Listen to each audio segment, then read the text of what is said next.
The Shunned House, H.P Lovecraft. 1. From even the greatest of horrors, irony is seldom absent. Sometimes it enters directly into the composition of the events, while sometimes it relates only to their fortuitous position among persons and places. The latter sort is splendidly exemplified by a case in the ancient city of Providence, where in the late 40s Edgar Allan Poe used to sojourn often during his unsuccessful wooing of the gifted poetess Mrs. Whitman. Poe generally stopped at the mansion house in Benefit Street, the renamed Golden Ball Inn, whose roof has sheltered Washington, Jefferson, and Lafayette, and his favourite walk led northward along the same street to Mrs. Whitman's home and the neighbouring hillside churchyard of St. John's, whose hidden expanse of 18th century gravestones had for him a peculiar fascination. Now the irony is this. In this walk, so many times repeated, the world's greatest master of the terrible and bizarre was obliged to pass a particular house on the eastern side of the street, a dingy, antiquated structure perched on the abruptly rising side hill, with a great unkept yard dating from a time when the region was partly open country.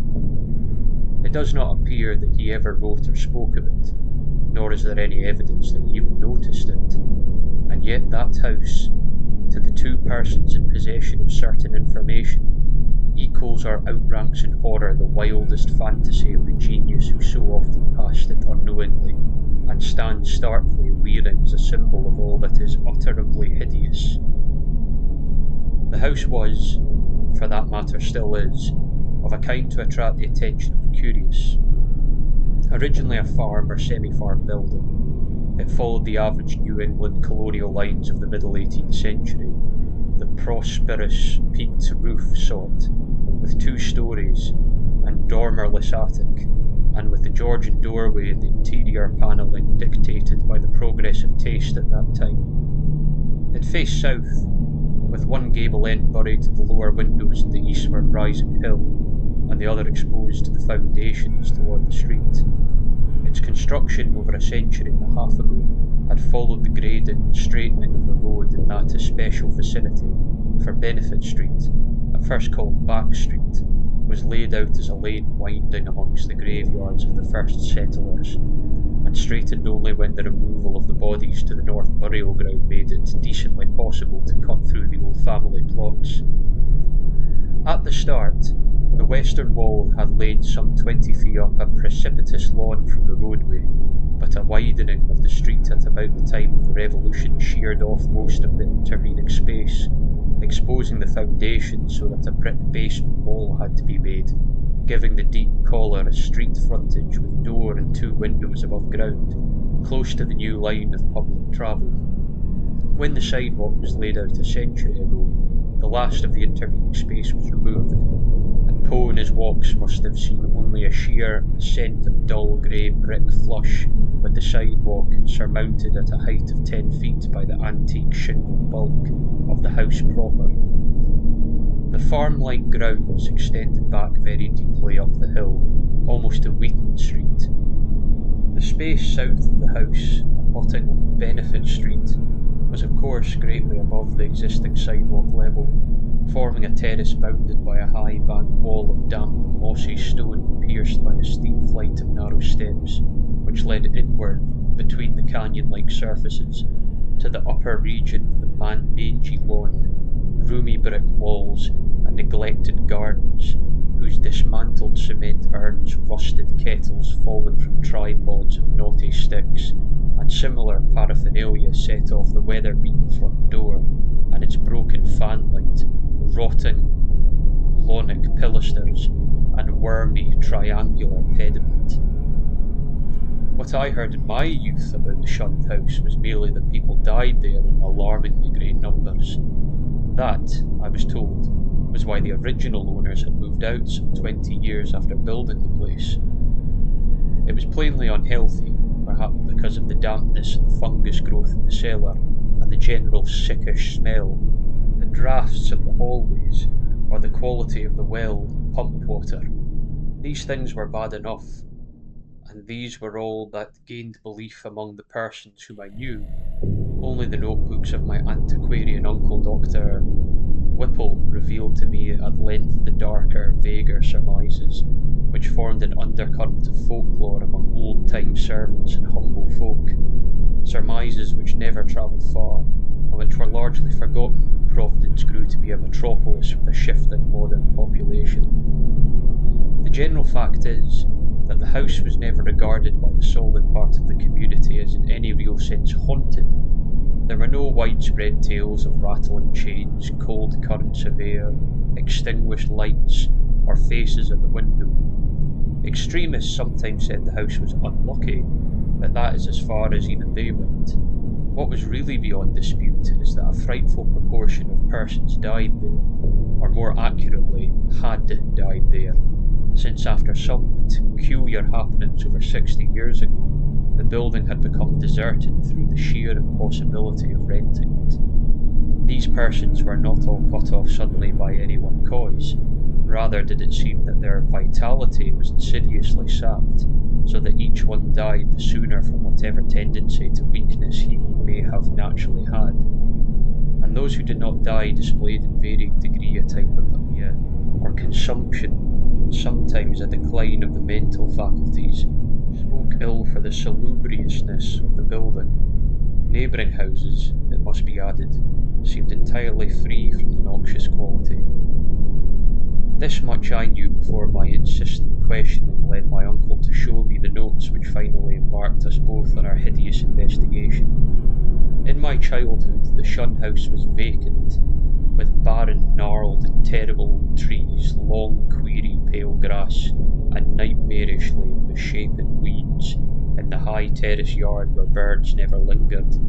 We boys used to overrun the place, and I could still recall my youthful terror not only at a morbid strangeness of this sinister vegetation, but at the eldrich atmosphere and odour of the dilapidated house, whose unlocked front door was often entered in quest of shudders.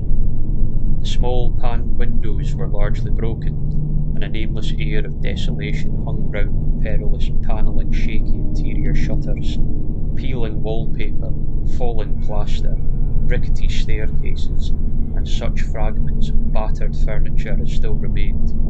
The dust and cobwebs added their touch of the fearful, and brave indeed was the boy who would voluntarily ascend the ladder to the attic, a vast rafted length lighted only by a small blinking windows at the gable ends, and filled with a messed wreckage of chests, chairs, and spinning wheels which infinite years of deposit had shrouded and festooned into monstrous and hellish shapes.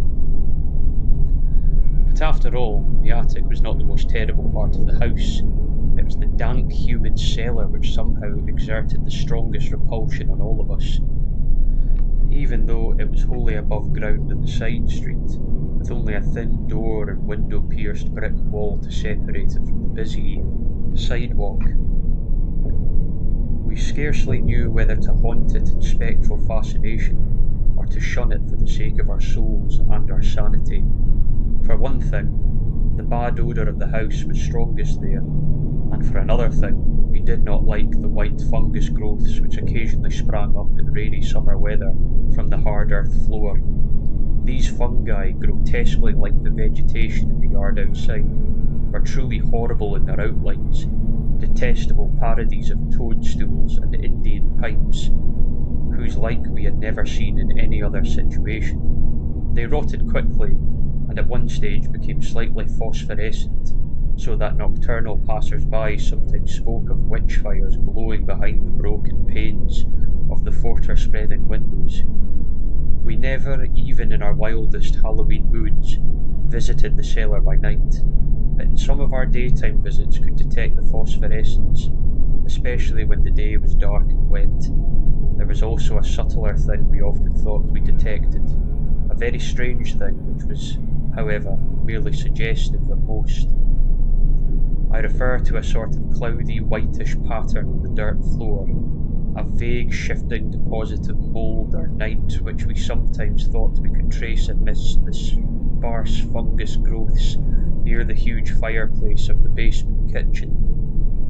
Once in a while it struck us that this patch bore an uncanny resemblance to the doubled-up human figure, though generally no such kinship existed, and often there was no whitish deposit whatever. On a certain rainy afternoon, when this illusion seemed phenomenally strong, and when, in addition, I had fancied I glimpsed a kind of thin, yellowish, shimmering exhalation rising from the nitrous pattern toward the yawning fireplace, I spoke to my uncle about the matter. He smiled at this odd conceit, but it seemed that the smile was tinged with reminiscence. Later I heard that a similar notion entered into some of the wild ancient tales of the common folk, a notion likewise alluding to ghoulish, wolfish shapes taken by smoke from the great chimney, and queer contours assumed by certain of the sinus tree roots that thrust their way into the cellar through the loose foundation stones. 2. Not till my adult years did my uncle set before me the notes and data which he had collected concerning the Shunned House. Dr. Whipple was a sane, conservative physician of the old school, and for all his interest in the place was not eager to encourage young thoughts towards the abnormal. His own view, postulating simply a building and location of markedly unsanitary qualities, had nothing to do with the abnormality, but he realised that the very picturesqueness which aroused his own interest would be in a boy's fanciful mind to take on all manner of gruesome, imaginative associations. The doctor was a bachelor, a white-haired, clean-shaven, old-fashioned gentleman, and a local historian of note, who had often broken a lance with such controversial guardians of tradition as Sidney S. Ryder and Thomas W. Bicknell. He lived with one manservant in a Georgian homestead with knocker and iron-railed steps, balanced eerily on a steep ascent of North Court Street beside the ancient brick court and colony house where his grandfather, a cousin of that celebrated privateersman, Captain Whipple, who burnt His Majesty's armed schooner Gatsby in 1772, had voted in the legislature on May 4, 1776, for the independence of the Rhode Island colony. Around him, the damp, low-ceiled library with the musty white panelling, heavy carved over mantel and small pane, vine-shaded windows were the relics and records of this ancient family, among which were many dubious allusions to the Shunned House in Benefit Street. That pest spot lies not far distant, for Benefit runs ledgewise just above the courthouse along the precipitous hill up which the first settlement climbed. When, in the end, my insistent pestering and maturing years evoked from my uncle the hoarded lore I sought, there lay before me a strange enough chronicle, long-winded, statistical, and drearily genealogical as some of the matter was. There ran through it a continuous thread of brooding, tenacious horror, and preternatural malevolence which impressed me even more than it had impressed the good doctor. Separate events fitted together uncannily, and seemingly irrelevant details held mines of hideous possibilities. A new and burning curiosity grew in me, compared to which my boyish curiosity was feeble and inchoate. The first revelation led to an exhaustive research, and finally to that shuddering quest which proved so disastrous to myself and mine, for at last my uncle insisted on joining the search I had commenced, and after a certain night in the house he did not come away with me.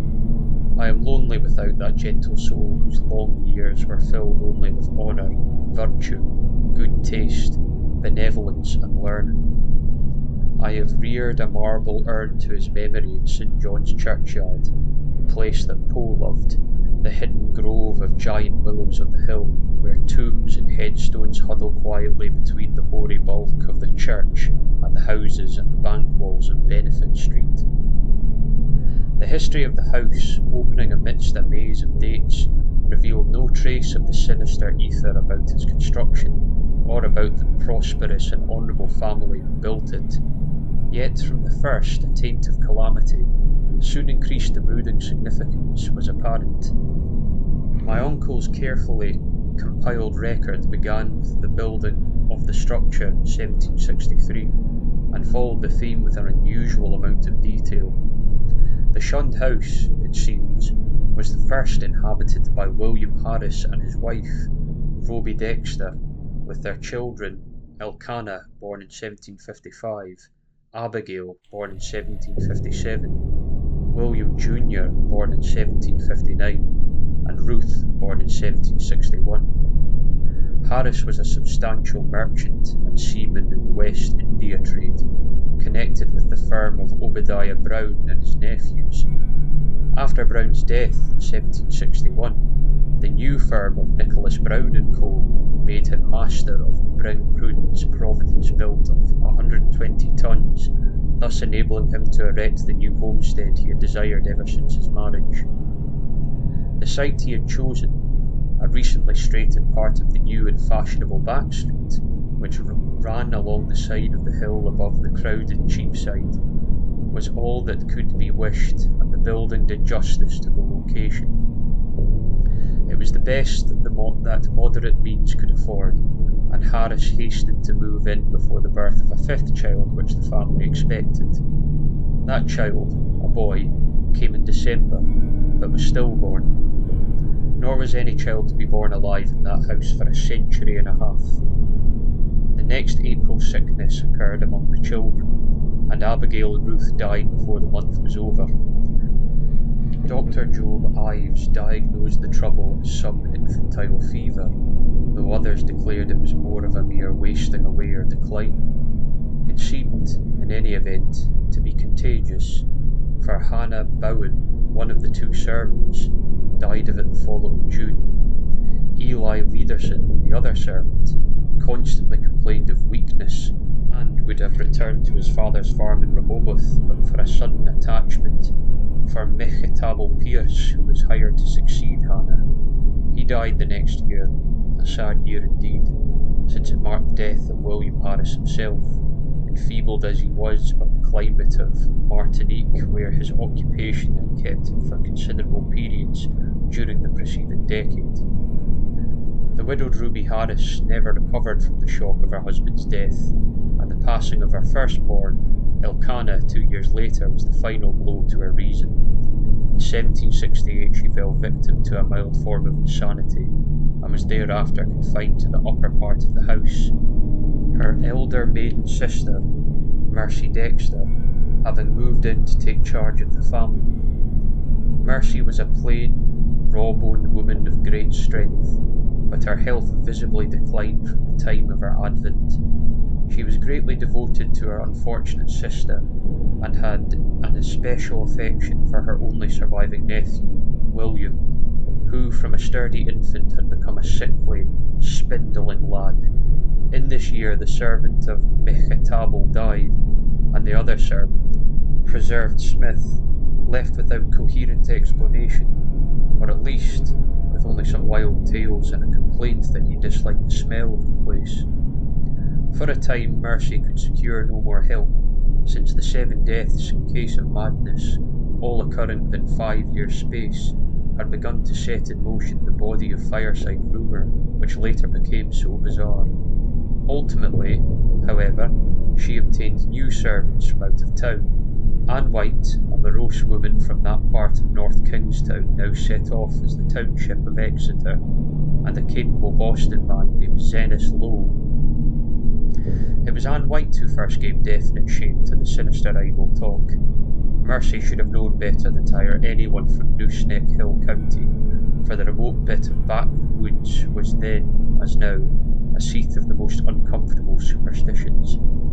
As lately as 1892, an Exeter community exhumed the dead body and ceremoniously burnt its heart in order to prevent certain alleged visitations injurious to the public health and peace, and one may imagine the point of view of the same section in 1768.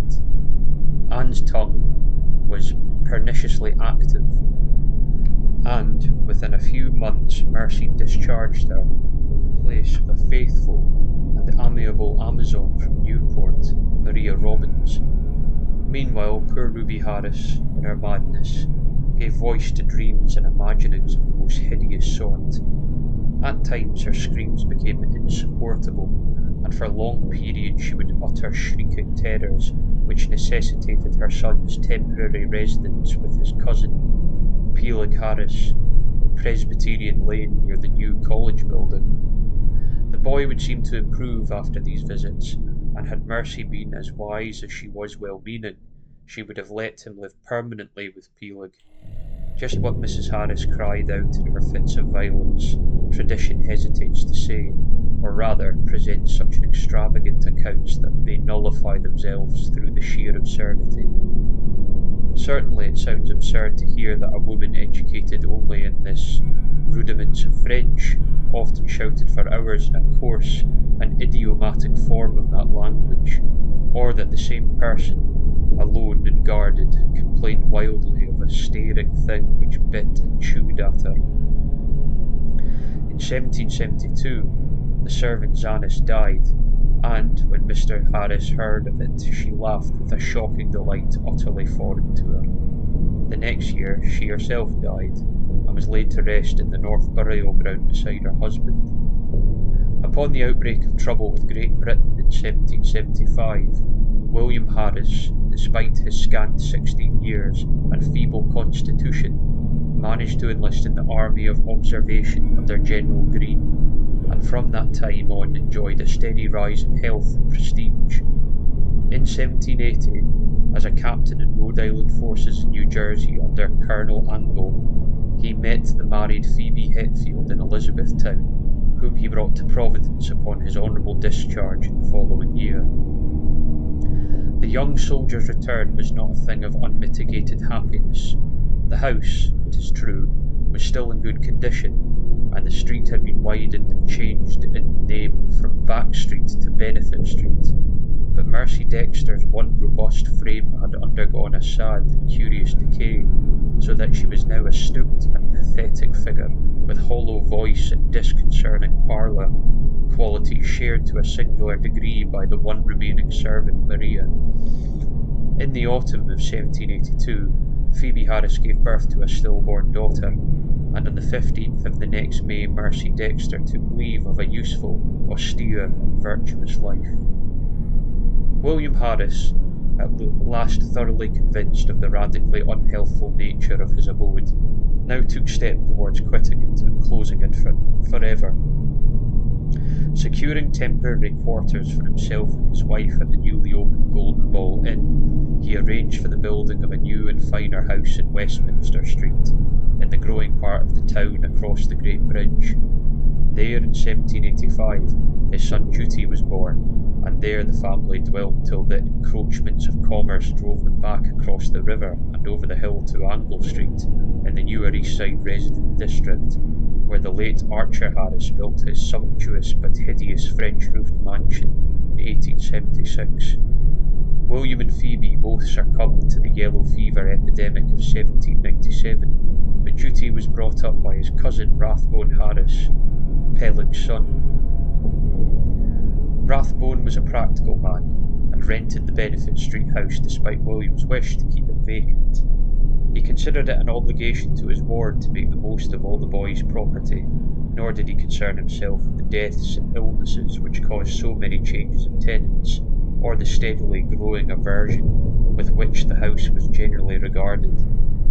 It is likely that he felt only vexation when, in 1804, the town council ordered him to fumigate the place with sulphur, tar, and gum camphor, on account of the much-discussed deaths of 4 persons, presumably caused by the thin, diminishing fever epidemic. They said the place had a febrile smell.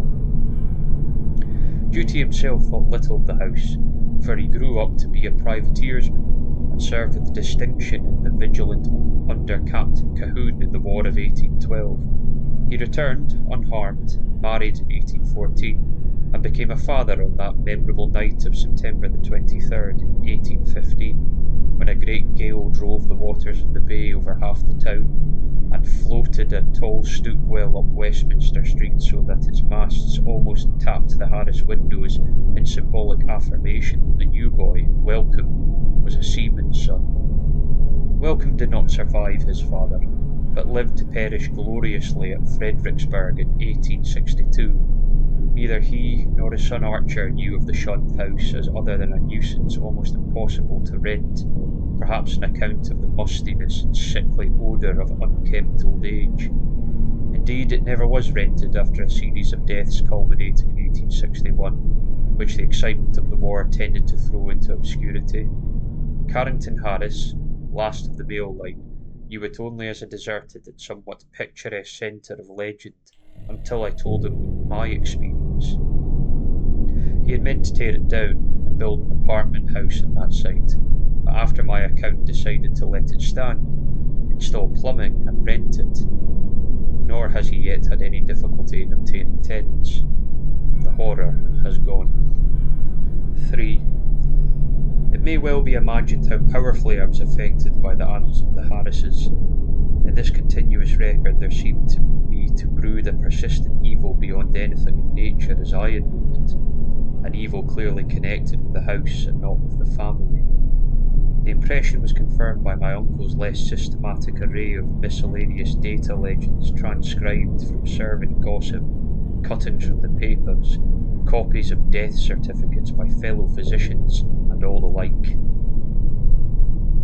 All of this material I cannot hope to give, for my uncle was a tireless antiquarian, very deeply interested in the Shunned House, but I may refer to several dominant points which are noticed by their recurrence through many reports from diverse sources.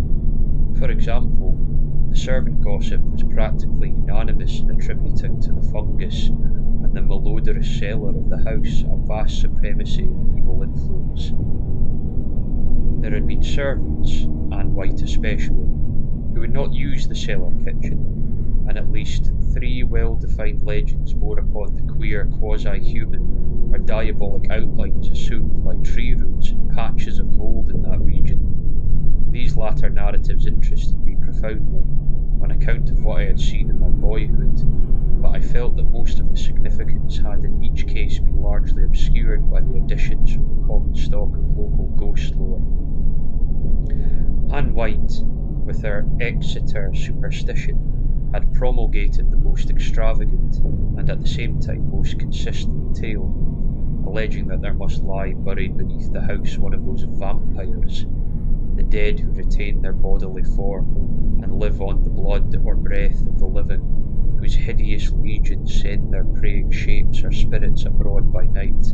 To destroy a vampire, one must, the grandmothers say, exhume it and burn its heart, or at least drive a stake through that organ, and Anne's dogged insistence on a search under the cellar had been prominent in bringing about her discharge. Her tales, however, commanded a wide audience, and were the more readily accepted because the house indeed stood on land that once was used for burial purposes. To me, their interest depended less on the circumstance than on the peculiarly appropriate way in which they devoted, with certain other things, the compliant of the departing servant, preserved Smith, who had preceded Anne, and never heard of her, that something sucked his breath at night, the death certificates of fever victims of 1804, issued by Dr. Chad Hopkins, and showing the 4 deceased persons all unaccountably lacking in blood, and the obscure passages in poor Ruby Harris's ravings, where she complained of the sharp teeth of a glassy-eyed, half-visible presence. Free from unwanted superstition though I am, these things produced in me an odd sensation, which was intensified by a pair of widely separated newspaper cuttings relating to the deaths in the Shunned House, one from the Providence Gazette and Country Journal of April the 12th, 1815, and the other from the Daily Transcript and Chronicle of October 27th, 1845, each of which detailed an appallingly grisly circumstance whose duplication was remarkable. It seems that in both instances the dying person, in 1815 a gentle old lady named Stafford, and in 1845 a school teacher of middle age named Eleazar Durfee, became transfigured in a horrible way, glaring glassily and attempting to bite the throat of the attending physician. Even more puzzling, though, was the final case which put an end to the renting of the house, a series of anemia deaths preceded by progressive madness, wherein the patient would craftily attempt the lives of his relatives by incisions in the neck or wrists. This was in 1860 and in 1861, when my uncle had just begun his medical practice, and before leaving for the front he heard much of it from the elder professional colleagues. The really inexplicable thing was the way in which the victims, ignorant people, for the ill-smelling and widely shunned house could now be rented to no others, would babble maledictions in French, a language they could not possibly have studied to any extent. It made one think of poor Ruby Harris nearly a century before, and so moved my uncle that he commenced collecting historical data on the house after listening, some time subsequent to his return from the war, to the first-hand account of Dr. Chase and Whitmarsh. Indeed, I could see that my uncle had thought deeply on the subject, and that he was glad of my own interest, an open-minded and sympathetic interest, which enabled him to discuss with me matters at which others would merely have laughed. His fancy had not gone so far as mine, but he felt that the place was rare in its imaginative potentialities and worthy of note as an inspection in the field of the grotesque and the macabre. For my part, I was disposed to take the whole subject with profound seriousness, and began at once not only to review the evidence, but to accumulate as much more as I could. I talked with the elderly Archer Harris, then owner of the house, many times before his death in 1916, and obtained from him and his still surviving maiden sister Alice an authentic corroboration of all the family data my uncle had collected. When, however, I asked them what connection with France or its language the house could have, they confessed themselves as frankly baffled and ignorant as I. Archer knew nothing, and all that Miss Harris could say was that an old allusion her grandfather, Duty Harris, had heard of might have shed a little light. The old seaman, who had survived his son's Welcome's death in battle by 2 years, had not himself known the legend, but recalled that his earliest nurse, the ancient Maria Robbins, seemed darkly aware of something that might have lent a weird significance to the French raven of Ruby Harris, which she had so often heard during the last days of that hapless woman. Maria had been at the Shunned House from 1769 till the removal of the family in 1783, and had seen Mercy Dexter die. Once she hinted to the child Duty of a somewhat peculiar circumstance in Mercy's last moments, but he had soon forgotten all about it, save that it was something peculiar. The granddaughter, moreover, recalled even this much with difficulty. She and her brother were not so much interested in the house as was Archer's son Carrigan, the present owner, with whom I talked after my experience. Having exhausted the Harris family of all the information it could furnish, I turned my attention to early town records and deeds with zeal more penetrating than that which my uncle had occasionally shown in the same work. What I wished was a comprehensive history of the site from its very settlement in 1636, or even before, if any Narragansett Indian legend could be unearthed to supply the data. I found, at the start, that the land had been part of the long strip of home lot granted originally to John Throckmorton, one of the many similar strips beginning at the town street beside the river and extending up over the hill to a line roughly corresponding with the modern Hope Street. The Throckmorton lot had later, of course, been much subdivided, and I became very studious in tracing that section through which Back or Benefit Street was later run. It had, a rumour indeed said, been the Throckmorton graveyard, but as I examined the records more carefully, I found that graves had all been transferred at an early date to the North Burial Ground on the Pawtucket West Road. Then suddenly I came, by a rare piece of chance, since it was not in the main body of records, and might easily have been missed, upon something which aroused my keenest eagerness, fitting in as I did with several of the queerest phases of the affair. It was the record of a lease in 1697. of a small tract of ground to an Etienne Roulet and wife. At last the French element had appeared, that and another deeper element of horror which the name conjured up from the darkest recesses of my weird and heterogeneous reading, and I feverishly studied the plating of the locality as it had been before the cutting through and partial straightening of Back Street between 1747 and 1758. I found what I had half expected, that where the Shunned House now stood, the Roulet had laid out their graveyard behind a one-storey and attic cottage, and that no record of any transfer of graves existed. The document, indeed, ended in much confusion, and I was forced to ransack both the Rhode Island Historical Society and Shepley Library before I could find a local door which the named Etienne Roulet would unlock. In the end, I did find something of such vague but monstrous import that I set about at once to examine the cellar of the Shunned House itself with a new and excited minuteness. The Roulet, it seemed, had come in 1696 from East Greenwich down the west shore of Narragansett Bay. They were Huguenots from Cod, and had encountered much opposition before the Providence selectman allowed them to settle in the town. Unpopularity had dogged them in East Greenwich, whither they had come in 1686 after the revocation of the Edict of Nantes, and rumour said that the cause of dislike extended beyond mere racial and national prejudice, or the land disputes which involved other French settlers of the English in rivalries which not even Governor Andros could quell. But their ardent Protestantism, too ardent, some whispered, and their evident distress when virtually driven from the village down the bay, had moved the sympathy of the town fathers.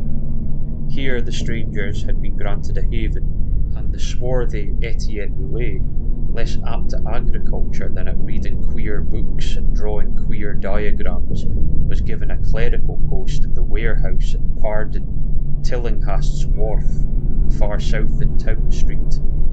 There had, however, been a riot of some sort later on, perhaps 40 years later, after old Roulet's death, and no one seemed to hear from the family after that.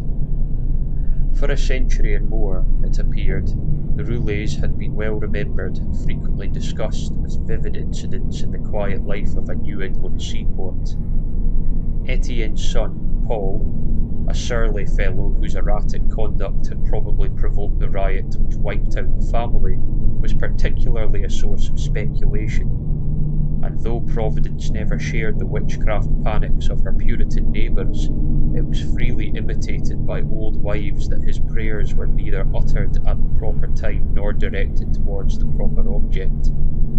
All this had undoubtedly formed the basis of the legend known by old Maria Robbins. What relation it had to the French ravings of Ruby Harris and other inhabitants of the Shunned House, imagination or future discovery alone could determine. I wondered how many of those who had known the legends realised that additional link with the terrible which my wide reading had given me, that ominous item in the annals of morbid horror which tells of the creature Jacques Roulet of Cod, who in 1598 was condemned to death as a demonic, but afterwards saved from the stake by the Paris Parliament and shut in a madhouse. He had been found covered in blood and shreds of flesh in a wood, shortly after the killing and rending of a boy by a pair of wolves. One wolf was seen to lope away unhurt. Surely a pretty hearth-side tale, with a queer significance as to the name and place, but I decided that Providence gossips could not have generally known of it. Had they known, the coincidence of names would have brought some drastic and frightened action. Indeed, might not its limited whispering have precipitated the final riot which erased the Roulets from the town? I now visited the accursed place with increased frequency, studying the unwholesome vegetation of the garden, examining all the walls of the building, and poring over every inch of the earthen cellar floor. Finally, with Carrington Harris's permission, I fitted a key to the disused door opening from the cellar directly upon Benefit Street, preferring to have a more immediate access to the outside world rather than the dark stairs, ground floor hall, and front door could give. There, where morbidity lurked most thickly, I searched and poked during long afternoons when the sunlight filtered in through the cobwebbed above-ground windows, and a sense of security glowed from the unlocked door, which placed me only a few feet away from the placid sidewalk outside. Nothing new rewarded my efforts, only the same depressing mustiness and faint suggestions of noxious odours and nitrous outlines on the floor, and I fancy that many pedestrians must have watched me curiously through the broken panes. At length, upon a suggestion of my uncle's, I decided to try the spot nocturnally, and one stormy midnight ran the beams of an electric torch over the mouldy floor and its uncanny shapes and distorted, half-phosphorescent fungi. The place had dispirited me curiously that evening, and I was almost prepared when I saw, or thought I saw, amidst the whitish deposits, a particularly sharp definition of the huddled form I had suspected from boyhood.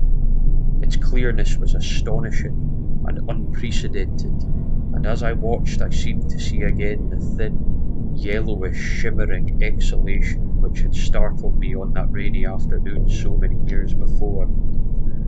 Above the anthropomorphic patch of mould by the fireplace it rose, a subtle, sickish, almost luminous vapour which, as it hung trembling in the dampness, seemed to develop vague and shocking suggestions of form, gradually trailing off into the nebulous decay and passing up into the blackness of the great chimney with a feuter in its wake. It was truly horrible, and the more so to me because of what I knew of the spot. Refusing to flee, I watched it fade, and as I watched I felt that it was in turn watching me greedily with eyes more imaginable than visible. When I told my uncle about it, he was greatly aroused, and after a tense hour of reflection, arrived at a definite and drastic decision. Weighing in his mind the importance of the matter and the significance of our relation to it, he insisted that we both test, and if possible destroy, the horror of the house by a joint night or nights of aggressive vigil in that musty and fungus-cursed cellar. 4.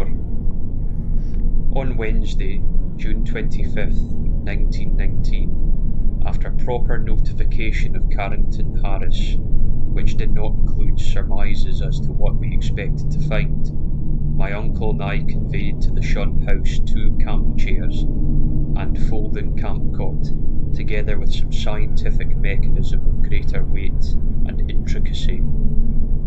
These we placed in the cellar during the day, screening the windows with paper and planning to return in the evening for our first vigil. We had locked the door from the cellar to the ground floor, and having a key to the outside cellar door, we were prepared to leave our expensive, delicate apparatus, which we had obtained secretly and at great cost, as many days our vigils might need to be protracted.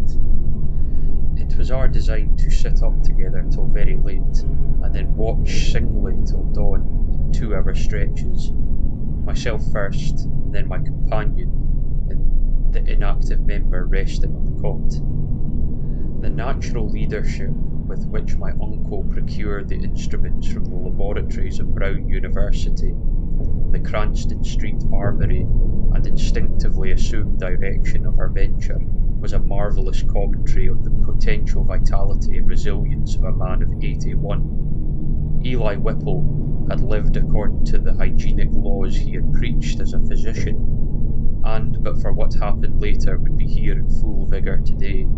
Only 2 persons suspect what did happen, Carrington Harris and myself. I had to tell Harris because he owned the house and deserved to know what had gone out of it. Then too, we had spoken to him in advance of our quest, and I felt after my uncle's going that he would understand and assist me in some vitality necessary public explanations. He turned very pale, but agreed to help me, and decided safe to rent the house. To declare that we were not nervous on the rainy night of watching would be an exaggeration, both gross and ridiculous. We were not, as I have said, in any sense childishly superstitious, but scientific study and reflection had taught us that the known universe of 3 dimensions embraces the merest fraction of the whole cosmos of substance and energy. In this case, an overwhelming preponderance of evidence and numerous authentic sources pointed to the tenacious existence of certain forces of great power and, so far as the human point of view is concerned, exceptional malignancy. To say that we actually believed in vampires or werewolves would be a carelessly inclusive statement. Rather must it be said that we were not prepared to deny the possibility of certain unfamiliar and unclassified modifications of vital force and attenured matter existing very infrequently in the 3-dimensional space because of its more intimate connection with other spatial units, yet close enough to the boundary of our own to furnish us occasional manifestations which we, for lack of proper vantage point, may never hope to understand.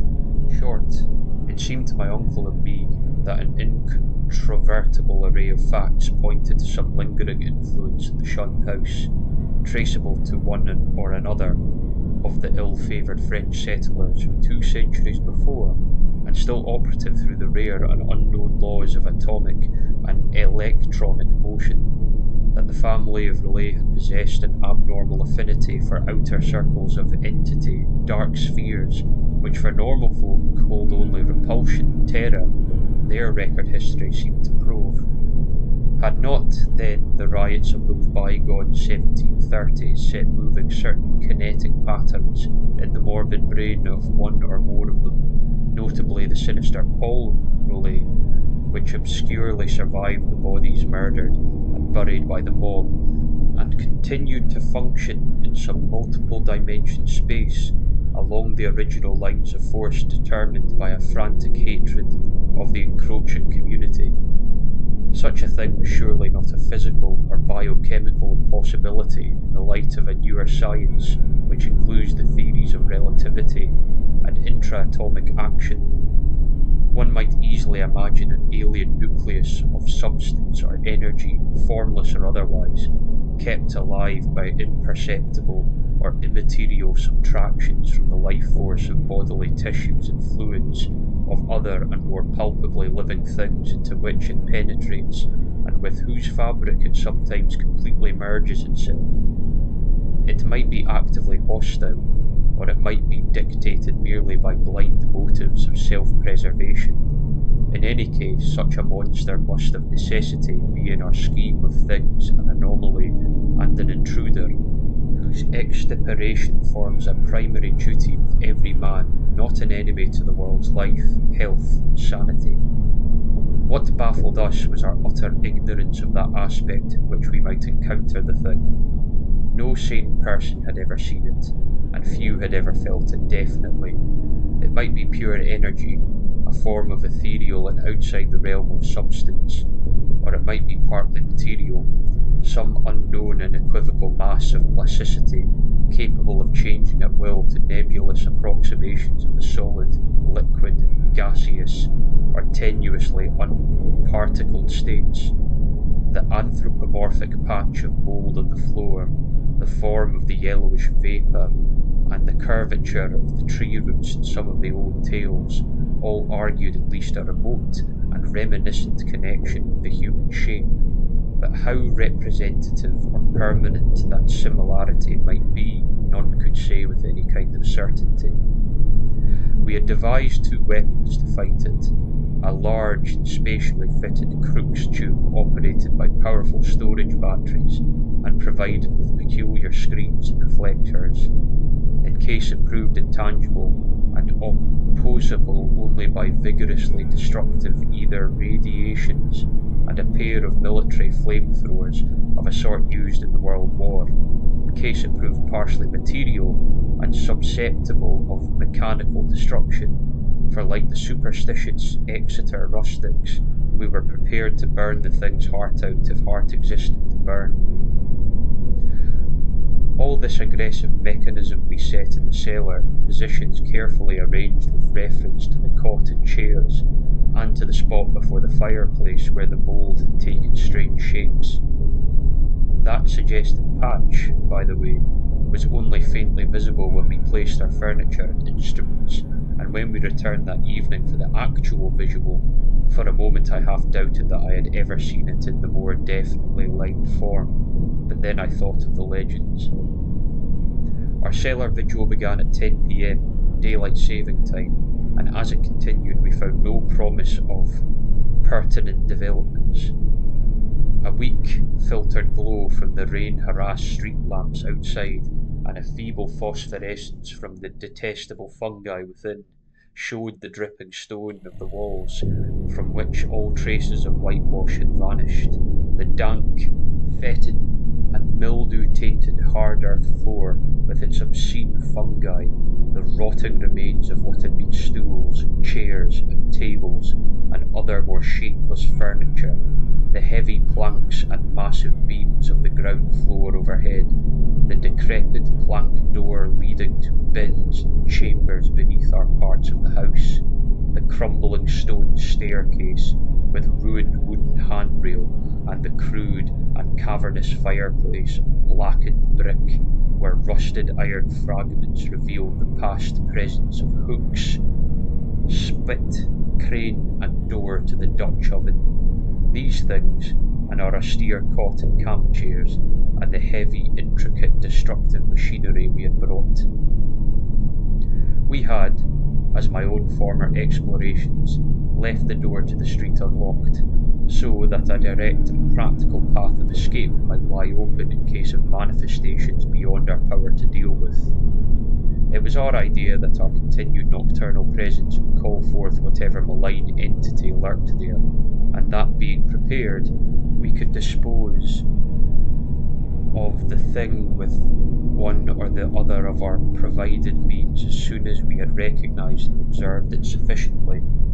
How long it might require to evoke and extinguish the thing, we had no notion. It occurred to us, too, that our venture was far from safe, for in what strength the thing might appear no one could tell, but we deemed the game worth the hazard, and embarked on it alone and unhesitantly, conscious that the seeking of outside aid would only expose us to ridicule and perhaps defeat our entire purpose.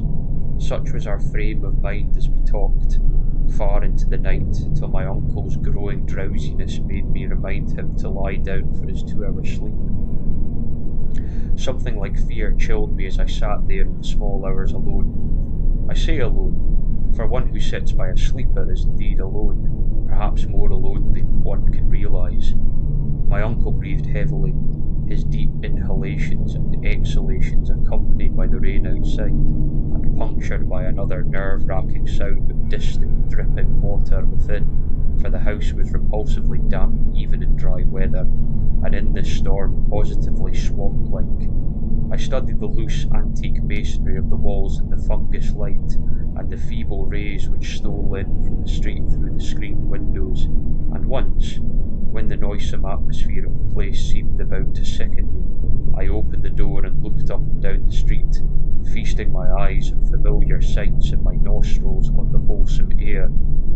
Still, nothing occurred to reward my watching, and I yawned repeatedly, fatigue getting the better of apprehension. Then the stirring of my uncle in his sleep attracted my notice.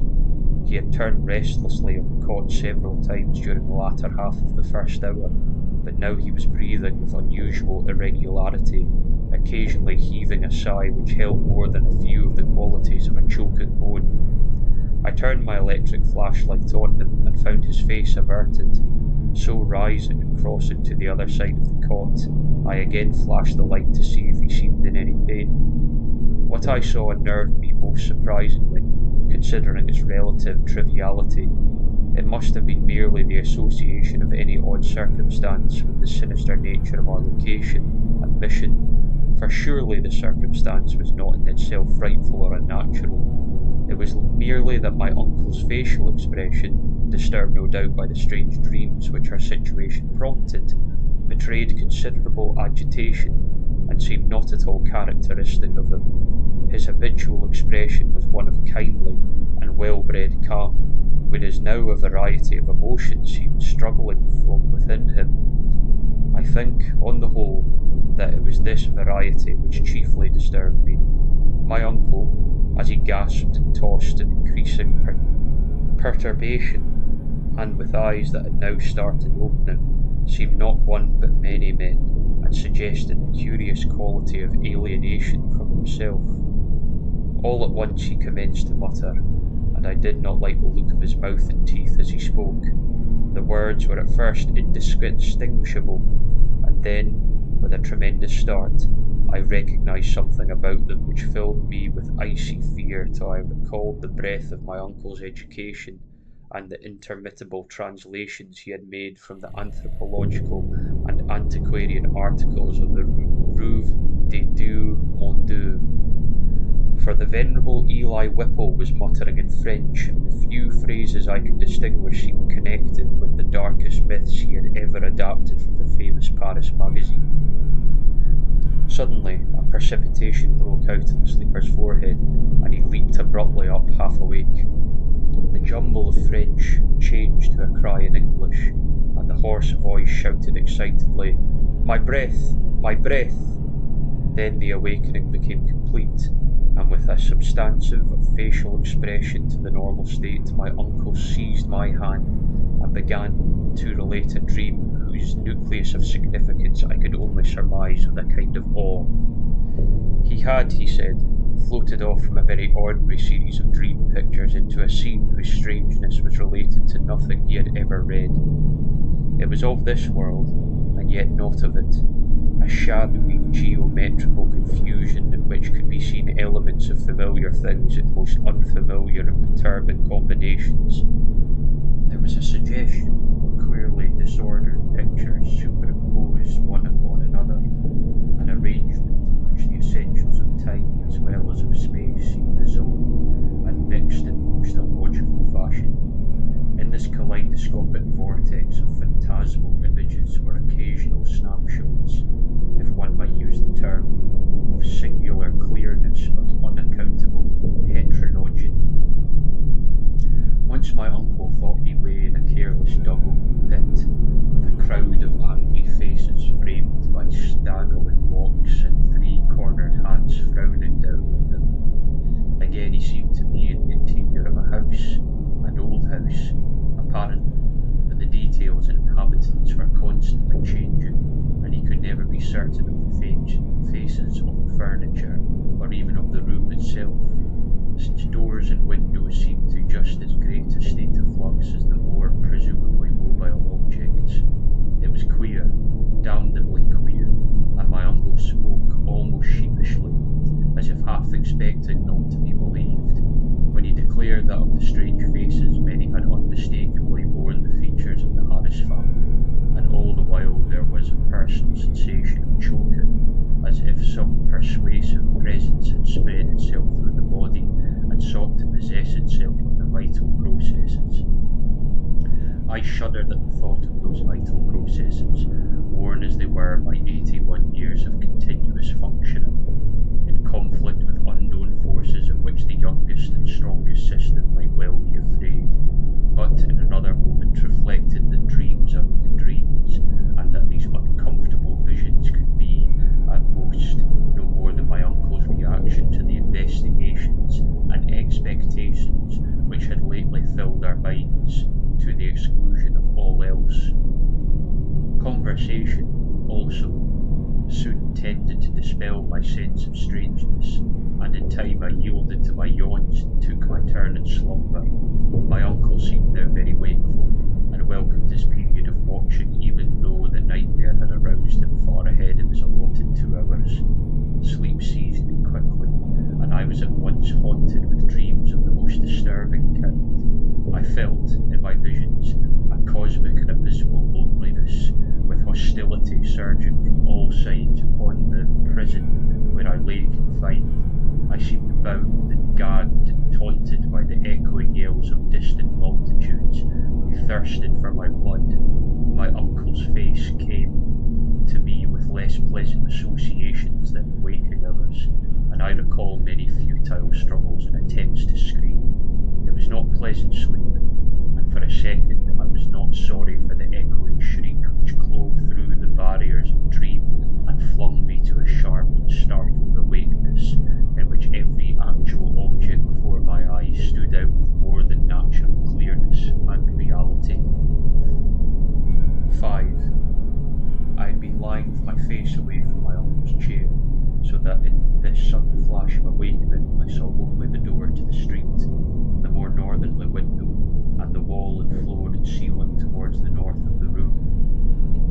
photographed with morbid vividness on my brain in a light brighter than the glow of the fungi or the rays from the street outside.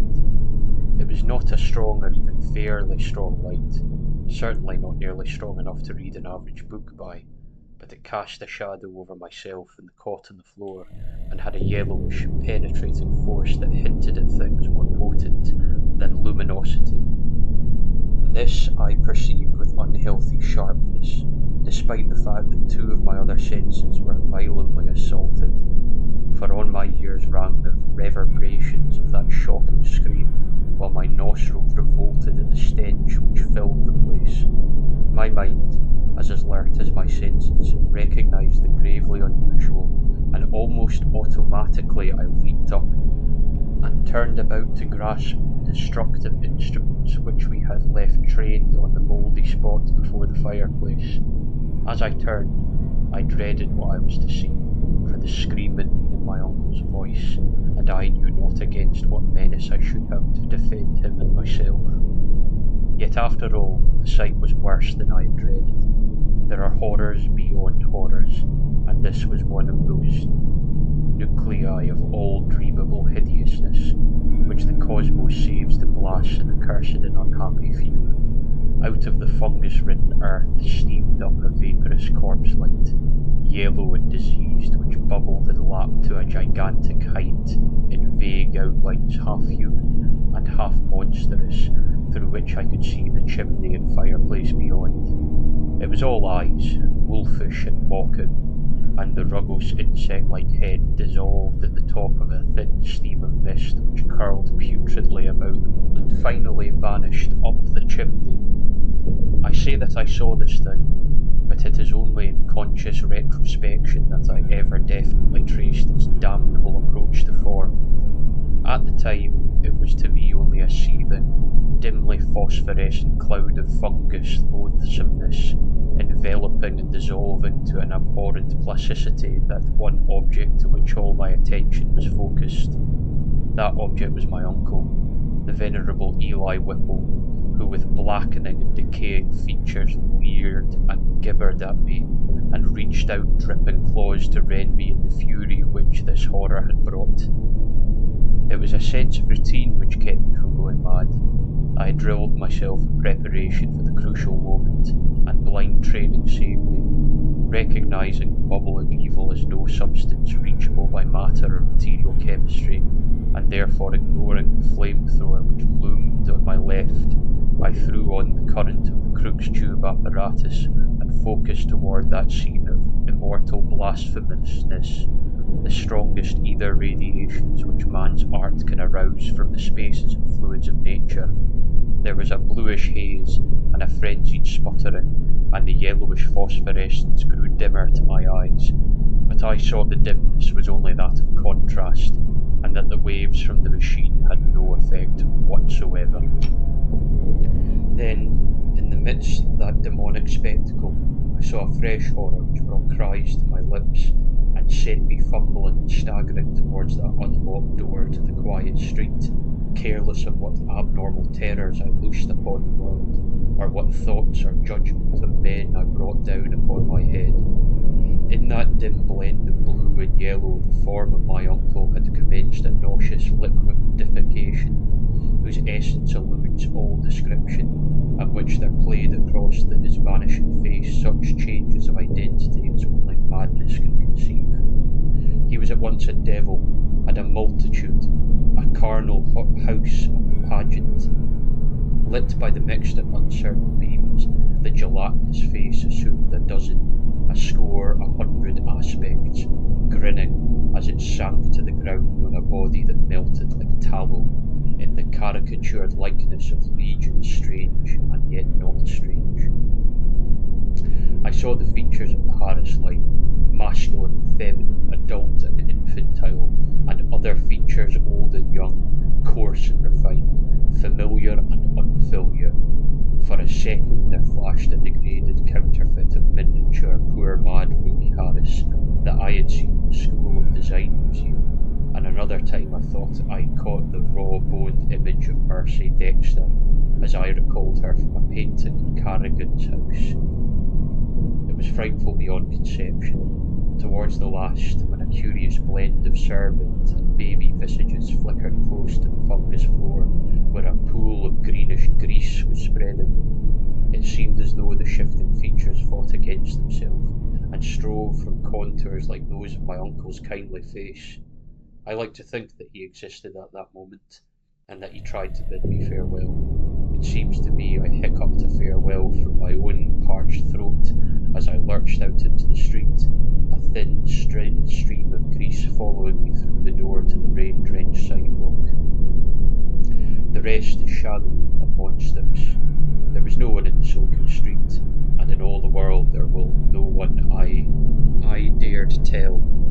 I walked aimlessly south past College Hill and the Athenaeum, down Hopkins Street, and over the bridge to the business section where tall buildings seemed to guard me as modern material things guard the world from ancient and unwholesome wonder. Then grey dawn unfolded wetly from the east, silhouetting the archaic hill and its venerable steeples and beckoning me to the place where my terrible work was still unfinished. And in the end I went, wet, hatless, and dazed in the morning light, and entered that awful door in Benefit Street which I had left ajar, and which still swung cryptically in full sight of the early householders to whom I dared not speak. The grease was gone, for the mouldy floor was porous, and in front of the fireplace was no vestige of the giant doubled-up form in night. I looked at the cot, the chairs, the instruments, my neglected hat, and the yellowed straw hat of my uncle. Dazedness and uppermost, and I could scarcely recall what was dream and what was reality. Then thought trickled back, and I knew that I had witnessed things more horrible than I had dreamed. Sitting down, I tried to conjure as nearly and sanely would let me just what had happened, and how I might end the horror, if indeed it had been real. Matter it seemed not to be, nor either, nor anything else conceivable by mortal mind. What then but some exotic emanation, some vampirish vapour such as Exeter rustics tell of as lurking over certain churchyards? This I felt was the clue, and again I looked at the floor before the fireplace where the mould and nitre had taken strange forms. In 10 minutes my mind was made up, and taking my hat I set out for home, where I bathed, ate, and gave my telephone an order for a pickaxe, a spade, a military gas mask, and 6 carboys of sulphuric acid, all to be delivered the next morning at the cellar door of the Shunned House in Benefit Street. After that I tried to sleep, and failing, passed the hours in reading, and in the composition of inane verses to counteract my mood. At 11 a.m. the next day I commenced digging. It was sunny weather, and I was glad of that. I was still alone, for as much as I feared the unknown horror I sought, there were more fear in the thought of telling anybody. Later I told Harris only through sheer necessity, and because he had heard odd tales from old people which disposed him ever so little toward belief. As I turned up the stinking black earth in front of the fireplace, my spade causing a vicious yellow ichor to ooze from the white fungi which it severed, I trembled at the dubious thoughts of what I might uncover. Some secrets of inner earth are not good for mankind, and it seemed to be one of them. My hand shook perceptibly, but still I delved, after a while standing in a large hole I had made. With the deepening of the hole, which was about 6 feet square, the evil smell increased, and I lost all doubt of my imminent contact with the hellish thing whose emanations had cursed the house for over a century and a half. I wondered what it would be like, what its form and substance would be, and how big it might have waxed through long ages of life-sucking. At length I climbed out of the hole and dispersed the heaped-up dirt, then arranging the great carboys of acid around near 2 sides, so that when necessary I might empty them all down the aperture in quick succession. After that I dumped earth only along the other 2 sides, working more slowly and donning my gas mask as the smell grew. I was nearly unnerved at my proximity to a nameless thing at the bottom of the pit. Suddenly my spade struck something softer than earth. I shuddered and made a motion as if to climb out of the hole, which was now as deep as my neck. Then courage returned, and I scraped away more dirt in the light of the electric torch I had provided. The surface I uncovered was fishy and glassy, a kind of semi-putrid congealed jelly with suggestions of translucent frame. I scraped further and saw that it had form. There was a rift where a part of the substance was folded over. The exposed area was huge and roughly cylindrical, like a mammoth soft blue-white stovepipe doubled in two, its largest part some 2 feet in diameter. Still more I screamed, and then abruptly I leaped out of the hole and away from the filthy thing, frantically unstopping and tilting the heavy carboys and precipitating those corrosive contents one after another down that charnel gulf and upon the unthinkable abnormality whose tight elbow I had seen. The blinding maelstrom of greenish-yellow vapour, which surged tempestuously up from the hole as the flood of acid descended, will never leave my memory. All along the hill people tell of the yellow day, when virulent and horrible fumes arose from the factory waste dumped in the Providence River, but I know how mistaken they are as to the source. They tell, too, of the hideous roar which at some time came from some disordered water pipe or gas main underground, but again I could correct them if I dared. It was unspeakably shocking, and I do not see how I lived through it. I did faint after emptying the 4th carboy, which I had to handle after the fumes had begun to penetrate my mask, but when I recovered I saw that the hole was emitting no fresh vapours. The 2 remaining carboys I emptied down without particular result, and after a time I felt it safe to shovel the earth back into the pit. It was twilight before I was done, but fear had gone out of the place. The dampness was less fetid, and all the strange fungi had withered to a kind of harmless greyish powder which blew ash-like along the floor. One of Earth's nethermost terrors had perished forever, and if there be a hell, it had received at last the demon soul of an unhallowed thing. And as I patted down the last spadeful of mould, I shed the first of many tears with which I have paid unaffected tribute to my beloved uncle's memory. The next spring no more pale grass and strange weeds came up in the Shunned House's terrace garden, and shortly afterward Carrington Harris rented the place.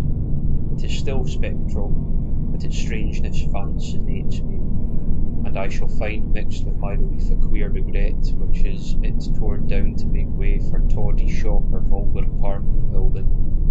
The barren old trees in the yard had begun to bear small, sweet apples. Last year the birds nested in their gnarled boughs.